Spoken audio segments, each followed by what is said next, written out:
And just in, the controversial satanic display inside the Iowa Capitol has been vandalized and beheaded.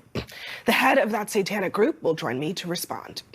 And a satanic temple display at the Iowa State Capitol is stirring up some controversy. New tonight, the display has been vandalized. We'll speak with the group's founder next.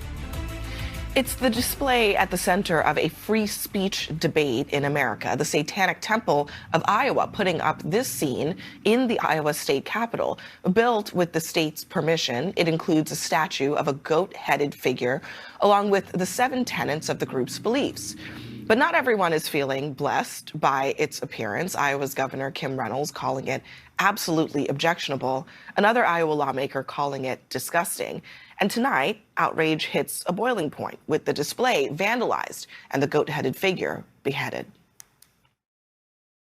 I want to bring in the co-founder and spokesperson of the Satanic Temple, Lucien Greaves. Lucien, thanks for being here.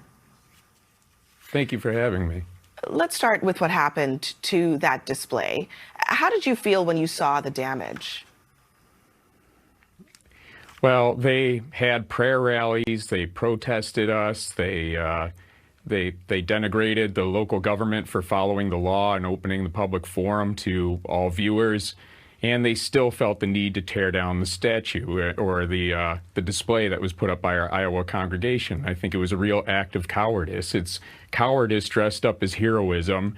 It's acting like they're standing up for us when, in fact, when politicians do this, and my understanding is that this is somebody running for public office, they're really yielding to the whims of an uncomprehending, undemocratic mob, and they don't have the spine to stand up for the values that they swore to uphold when they took an oath of office. And I think we saw similar from Ron DeSantis in his comments about us recently.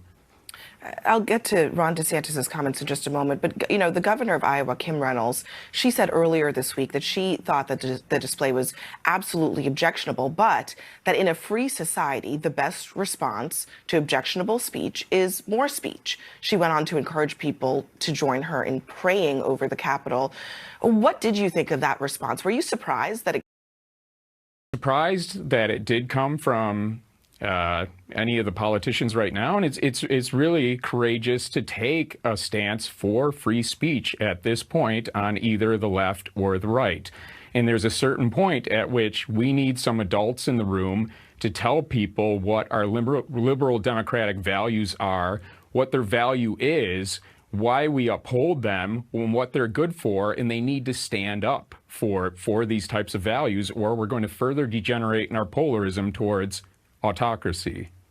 You were talking about Florida Governor Ron DeSantis earlier. He is criticizing an IRS rule that was put in place under the Trump administration that designated the Satanic Temple as a tax-exempt church. Is he right, though? Fundamentally, did the Trump administration's actions actually give your organization a legal standing to have this display?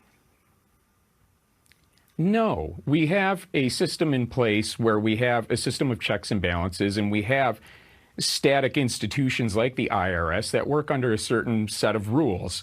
And they're supposed to act neutrally in regard to viewpoint and just follow rote practices in which, if we fall within the parameters of the law, our rights will be respected the same as anybody else's. We don't want to yield some kind of power to the government to begin picking and choosing between religious groups. People might hate us and people might want to exclude us, but that simply opens the door to more sectarian battles, and it certainly won't stop there. Our IRS tax-exempt application certainly never came across Trump's desk. Trump wouldn't have comprehended it if he had seen it, and I think DeSantis knows that. It's just another display of cowardice from a politician who wants to play ignorant, I think. I think he knows better. I would be happy to debate him at any point. But I do think he is being a pathetic little coward when he tries to use us as a ploy to appeal to a mob of people who just don't understand what somebody like him very well should understand and should convey to the public instead of riling up fears and animosity between different people. So what should we understand about the Satanic Temple group? What is the actual message that you're trying to convey? Many people would look at the name and they would say Is it satanic worship? We're a non-theistic organization, but honestly, I feel that the beliefs that we hold take second place to upholding these values that I was speaking of.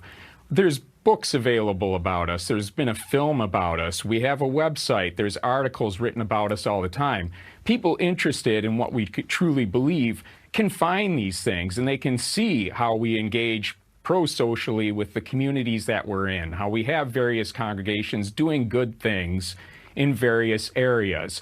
If they don't like the symbolism behind what we're doing, if they don't like the mythological construct that we appeal to, that makes no difference. It's far greater evil, I think, to allow the government to begin, as I said, picking and choosing, elevating one religious voice over another, because that's a downward spiral, and that's not what we stand for, and that's not what liberal democracy stands for.